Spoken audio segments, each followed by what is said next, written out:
Aku masih berdiri terpaku ketika Bu Claudia sedang mempersiapkan dirinya tanpa keraguan sedikit pun. Mulailah aku membayangkan betapa romantisnya kalau aku sudah melaksanakannya nanti. Lalu ia pun menarik pergelangan tanganku dan menuntunku masuk ke dalam kamarnya. Di dalam kamarnya itulah ia membantuku untuk menyamakan kondisiku agar sama seperti dirinya. Dan setelah dalam keadaan yang sama, ia spontan kaget dan terpana saat menyaksikannya. "Denis, ternyata kamu punya kejutan." Bahwa di balik wajah tampan ini ternyata menyimpan sesuatu yang sangat menjanjikan, ucapnya. Lalu ia pun meraihku ke atas bagnya yang berbentuk klasik, seperti tempat tidur para raja di Eropa pada zaman dulu. "Aku yakin bisa move on, lalu akan menjadikan Denis satu-satunya kekasihku," ucap Bu Claudia seraya memulainya dengan penuh perasaan. Aku pun menyambutnya dengan senang hati. Namun aku tidak langsung ke tujuan intinya, aku masih ingin berlama-lama, agar suasana malam itu semakin romantis dulu, biar lebih berkesan hasilnya nanti. Semakin aku jauh melangkah, maka terdengarlah suara Bu Claudia. "Sejak suamiku meninggal, ini pertama kalinya aku dengan lelaki Denis," ucapnya. Aku tidak menjawabnya, karena mulutku sedang sibuk, berusaha untuk membuat Bu Claudia semakin melayang tinggi. Setelah beberapa lama, aku dengar Bu Claudia memohon agar segera saja disempurnakan. Aku pun dengan senang hati menurutinya. Setelah sepenuhnya bersarang, aku bergumam. Serasa bermimpi, Bu dosenku yang selalu jutek di kampus, sekarang bisa jadi milikku. "Iya Denis, aku memang sudah jadi milikmu sekarang," sahutnya sambil tersenyum manis. Aku pun mulai mengayuh dengan dibantu olehnya. Ternyata Bu Claudia menyukai cara yang aku coba. Dia pun berkata, "Denis, belum pernah aku merasakan yang seenak ini. Rasanya aku jadi langsung jatuh hati padamu. Langsung sayang padamu Denis." Sayangnya seorang dosen kepada mahasiswanya, pancingku. Aku malu mengakuinya. "Ini sudah bukan sayang biasa Denis, aku sudah jatuh cinta padamu. Karena kamu sangat memenuhi kriteriaku. Malu aku mengakui hal ini. Karena kamu jauh lebih muda dariku," ucapnya. "Cinta tidak mengenal usia babe," ucapku seraya mempercepatnya. Cukup lama aku melakukan semuanya ini, sampai pada suatu saat, Bu Claudia mulai memperlihatkan gejala-gejala akan mencapainya, matanya pun terpejam. "Indah sekali Denis," bisiknya seraya ia berkali-kali memberikan hadiah di TV, sebagai tanda bukti, dia benar-benar merasakan kebahagiaan saat itu. "Udah babe?" tanyaku. "Udah," sahutnya. "Tapi aku masih jauh," ucapku. "Lanjutin aja, gak apa-apa, siapa tahu bisa lagi nanti," ucapnya memberikan peluang padaku. Aku pun melanjutkannya. Ketika aku sedang asik-asiknya, tiba-tiba dosenku itu berbisik. "Kalau ganti posisi, gimana?" tanyanya. "Oke," sahutku. Rasanya detik-detik yang menentukan mulai datang setelah beberapa lama kemudian. Tapi aku berusaha untuk mengatur nafasku agar aku tidak terlalu cepat kelar. Sampai pada suatu saat, Bu Claudia mulai memberikan kode-kode kalau akan segera dapat yang kedua. Dan akhirnya, aku berhasil meraih detik-detik indah itu bersama-sama dengan dosenku yang jutek, tapi cantik itu. Malam itu aku pun dan Bu Claudia terus mengulangnya tanpa mengenal lelah. Malam itu, sampai 5 tahapan aku dengan dosenku yang cantik bermata sayu itu. Sampai lewat tengah malam, barulah semuanya selesai. Lalu bersih-bersih di kamar mandi dan sama-sama merebahkan diri di atas bed. Sebelum tidur, masih sempat Bu Claudia menceritakan kisah pribadinya. Aku terharu mendengar curhat Bu Claudia tentang masa lalunya. Bahwa ia menikah dengan seorang pengusaha yang baru menceraikan istrinya. Karena Bu Claudia tidak mau dijadikan istri kedua. Lalu hidupnya bahagia di samping pengusaha itu, meski lelaki itu 20 tahun lebih tua dari Bu Claudia. Pengusaha itu sangat memanjakan Bu Claudia. Maklum, perbedaan usia mereka sangat jauh. Sehingga pengusaha itu memperlakukan Bu Claudia seperti perlakuan terhadap anak kandungnya sendiri. Bu Claudia pun berusaha untuk mencintai lelaki itu, meski usianya jauh lebih tua dari harapan awalnya. Dan akhirnya ia merasakan bahagianya bersuamikan lelaki yang sudah tua. Karena lelaki itu seolah sudah membuang egonya, lalu hanya mengutamakan kebahagiaan Bu Claudia. Katakanlah Bu Claudia tidak merasa kekurangan apapun dalam kehidupannya. Karen selalu dimanjakan oleh suaminya.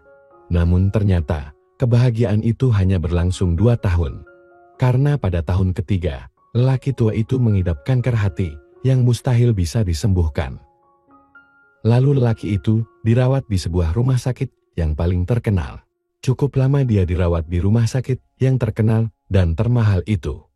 Tentu saja ia harus menjalani berbagai macam cara pengobatan di rumah sakit itu, agar dia bisa sembuh. Tapi ia hanya bisa bertahan selama 7 bulan saat dirawat.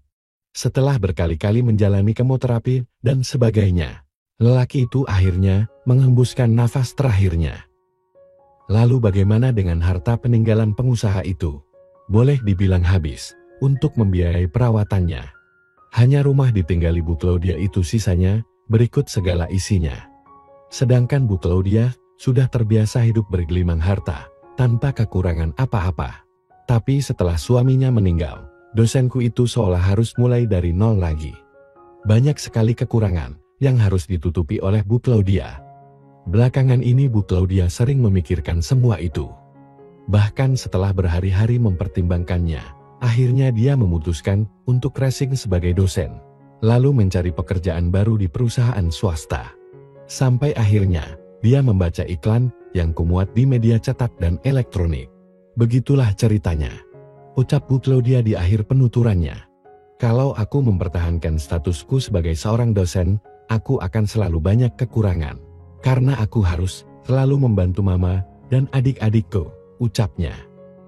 Orang tua masih ada, tanyaku. Tinggal mama yang masih ada, papaku sudah meninggal beberapa tahun yang lalu, sahutnya. Adiknya beberapa orang, tanyaku. 2 orang, yang besar baru selesai S1, sedang nyari kerja juga. Yang kecil, baru tamat SMA dan sedang mendaftar untuk menjadi polwan, ucapnya. Berarti adiknya yang kecil, cowek ya, ucapku. Dua-duanya cowek, kami 3 bersaudara, cowek semua, ucap Bu Claudia. Aku tidak menanggapinya. Bu Claudia melanjutkan, tadinya aku jadi tulang punggung mama dan adik-adikku, tapi sekarang aku tidak bisa membantu mereka lagi. Yang cowek S1, dari fakultas apa, tanyaku. Psikologi, sahutnya. Kalau begitu rekrut saja dia untuk menjadikan manajer personalia, ucapku. Hah, serius sayang? Tanya Bu Claudia memegang kedua pergelangan tanganku. Serius, tapi gajinya tentu tidak sebesar gaji manajer marketing. Lagian gaji S1 tentu tidak bisa sama dengan gaji Bu Claudia yang sudah S2 kan, ucapku. Tentu saja, tapi tidak apa-apa, dia pasti mau kok. Memangnya gaji manajer personalia berapa? Tanya Bu Claudia. Lalu kusebutkan nominal gaji dan uang makan manajer personalia. Spontan Bu Claudia berkata, wah, segitu sih sudah besar Don, Aurora pasti mau, ucapnya. Aurora, Dewi Fajar. Tanyaku sengaja mau bercanda. Nama adikku yang S1 psikologi itu, ucapnya. Baru SPSI, kenapa nggak sekalian ambil program psikolog, tanyaku. Biayanya sayang, nanti kalau sudah bekerja sih mudah-mudahan aja bisa ngambil S2 psikolog, ucapnya. Sekarang psikolog harus S2 ya, tanyaku. Iya, notaris juga kan harus S2 dulu, sahutnya. Lalu kami terdiam, dalam kantuk yang tak tertahankan. Dan akhirnya sama-sama tertidur nyenyak. Besoknya, pagi-pagi sekali aku sudah bangun, karena teringat rencanaku untuk menyelesaikan pembayaran rumah untuk nikel itu, sekaligus berniat membeli perabotan untuk mengisi rumah barunya. Tapi setelah membeli dan mengganti pakaianku, Bu Claudia sudah menyediakan 2 roti bakar isi. Kopinya tidak pakai gula kan? Tanya Bu Claudia ketika aku sudah duduk di depan meja makan kecil dan bundar. Iya, ibu sudah ngerti kebiasaanku ya, ucapku. Sayang, jangan manggil ibu terus Don, sebulan lagi aku sudah resign sebagai dosen. Jadi setelah kutimu habis, Denis takkan menemukanku di kampus lagi, ucapnya. Lalu aku harus manggil apa? Tanyaku. Panggil apa saja, asal jangan manggil ibu lagi. Rasanya risih mendengar sebutan itu dari mulut lelaki yang sudah mendapatkan semuanya dariku. Panggil Prodi aja, kata Bu Claudia. Adikku juga namanya Aurora, tapi dalam keseharian dipanggil Rory aja. Adik bungsuku bernama Catalina, tapi dalam keseharian dipanggil Kati aja, ucapnya lagi. Rasanya kurang sopan, kalau aku manggil namamu langsung babe, ucapku. Kalau di luar negeri sana, saling manggil nama dengan yang jauh lebih tua pun biasa saja. Bahkan ada juga anak yang manggil nama saja kepada ibunya.